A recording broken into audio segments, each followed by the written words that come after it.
காதோடு தான் நான் பேசுவேன். உங்கள்கிட்ட ரொம்ப நாளா பேசணும்னு இருக்கேன் மேடம். இப்போ லைன் கிடைச்சிருக்கு, பேசுங்கம்மா. குடும்பத்துல நிம்மதியே இல்லைங்க மேடம். என்னம்மா ஆச்சு? எனக்கு ஒரு 15 வயசுல கல்யாணம் மேடம். சரி. அப்ப நல்லா அலைஞ்சு திரிஞ்சு 3 மாசமா அலைஞ்சாங்க, பொண்ணு கேட்டு கட்டுனாங்க. சரி. எங்க சித்திய பொண்ணு பார்க்க வந்துட்டு என்னைய கட்டிக்கிட்டாங்க. சித்தியை பார்க்க வந்துட்டு உங்களை கத்திக்கிட்டாங்களா? ஆமாங்க மேடம். உங்களுக்கு உங்க சித்திக்கு எவ்வளவு வயசு வித்தியாசம்? 5 வயசு இருக்கும். 2 பேருக்கு 12 வயசு வித்தியாசம் இருக்குங்க மேடம். அதெல்லாம் சரியா போயிடுச்சு கல்யாணம் ஆன உடனே. இல்ல இப்போ உங்க வீட்டுக்காருக்கு உங்களுக்கு எவ்வளவு வித்தியாசம் வயசு? அதான் 12 வயசு 11 வயசு வருங்க மேடம். ஆஹா. உங்க அம்மாக்கும் உங்களுக்கு எவ்வளவு வயசு வித்தியாசம்? அப்போ அவ்வளவுதான் வரும் மேடம். 12 13 வயசு. உங்க அம்மாக்கும் உங்களுக்குமே 12 வயசு தான் வித்தியாசமா? ஆமாங்க மேடம். 13 வயசுன்னு சொன்னாங்க.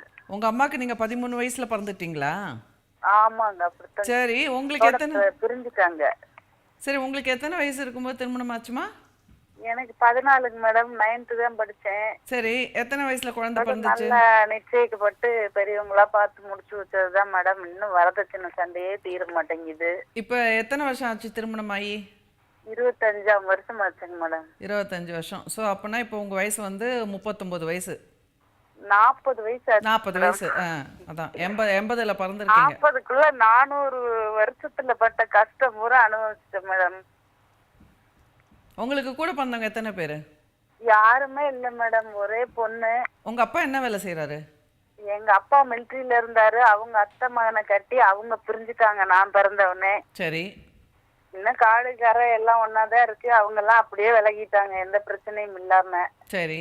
இப்ப பையனுக்கு 24 முடிஞ்சு 25 வயசு ஆச்சு மேடம். அவனும் சொன்னபடியே கேட்காம என்னை அடிக்கிறான் மேடம். தகாத வார்த்தை பேசுறான்.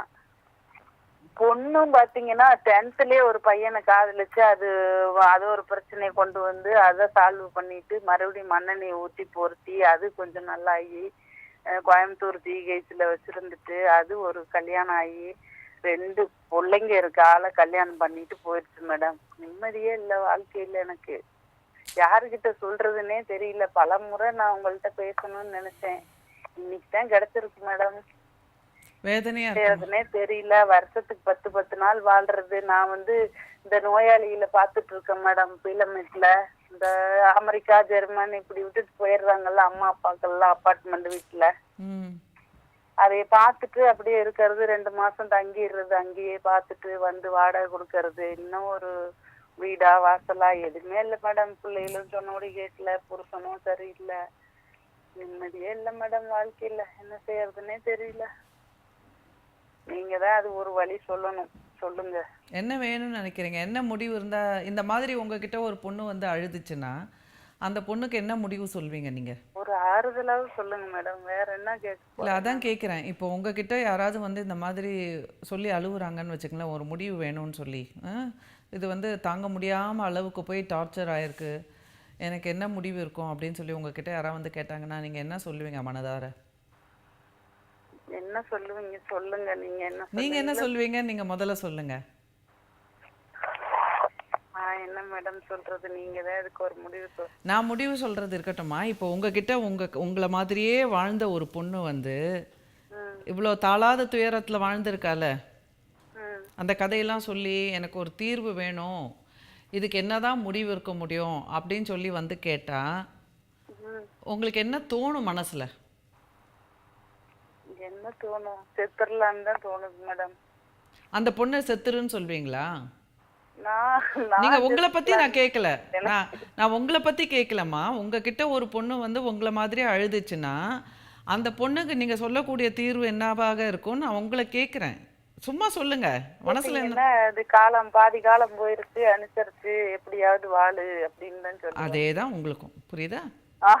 அதேதான் உங்களுக்கும். என்னையவே சொல்லிட்டீங்களா? என்ன என் கஷ்டத்துக்கு பதில? ஆமா, அதுதான் அவங்க கஷ்டத்துக்கு அவங்க தான் பதில். இப்போ உங்களுக்கு தோணுச்சு பாத்தீங்களா? அதுதான் தெளிவான பதில். பாத்தீங்கன்னா நீங்க இப்ப சொன்னீங்க பாத்தீங்களா? அதுதான் தீர்வு. சிலதெல்லாம் பிரச்சனையே வாழ்க்கைன்ற போது அந்த பிரச்சனையை வாழ்ந்து முடிவது தான் வாழ்க்கை. ஓகே, பிரச்சனைன்னு ஒன்று இருந்தால் அதுக்கு தீர்வு கொடுக்கலாம். வாழ்க்கையே பிரச்சனைனா என்ன செய்ய முடியும்? வாழ்ந்தாச்சு, அவ்வளோதான். இப்போ 3/4 கடல் தாண்டியாச்சு. இனிமேல் திருப்பி 3/4 கடல் போக முடியாது. இன்னும் 1/4 கடல் முடிஞ்சுன்னா வாழ்க்கையே முடிஞ்சிடும், அவ்வளோதான்.